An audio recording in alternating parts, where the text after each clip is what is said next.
While government says the humanitarian situation is improving, more donations are coming in. The Minister of Cooperative Governance and Traditional Affairs visited the disaster centre here in Pietermaritzburg to assess how much more has come in that needs to be distributed, in particular to those who've been left devastated by the floods and have moved or taken refuge at places like community halls. But in areas like the Henley Dam, for example, where 3 people were swept away in a moving vehicle, she says that there needs to be urgent intervention in places like that.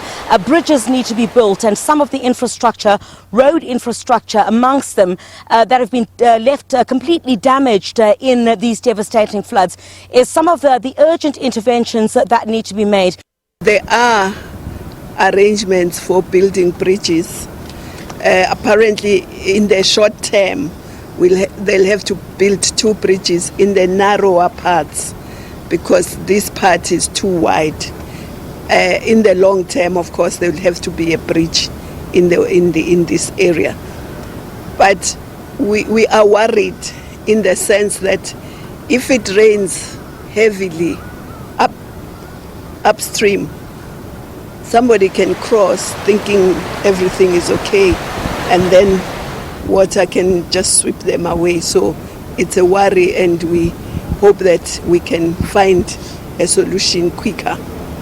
SABC News spoke to one of the eyewitnesses at the time that that vehicle was swept away. Kushuthi ngangiyohlangabeza unkosikazi wami le phezulu mangimhlangabezile sadlula imoto nje. He says he went to fetch his wife when he saw the car, and his wife was worried that the dam was full as the car was going across. Then they saw the lights all of a sudden inside the water, and it had been swept away.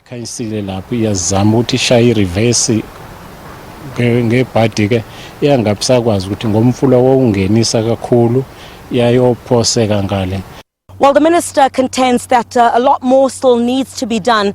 The mayor of this area says they're also working with several other organizations to ensure that much of the help that is needed does reach these residents who are in desperate need.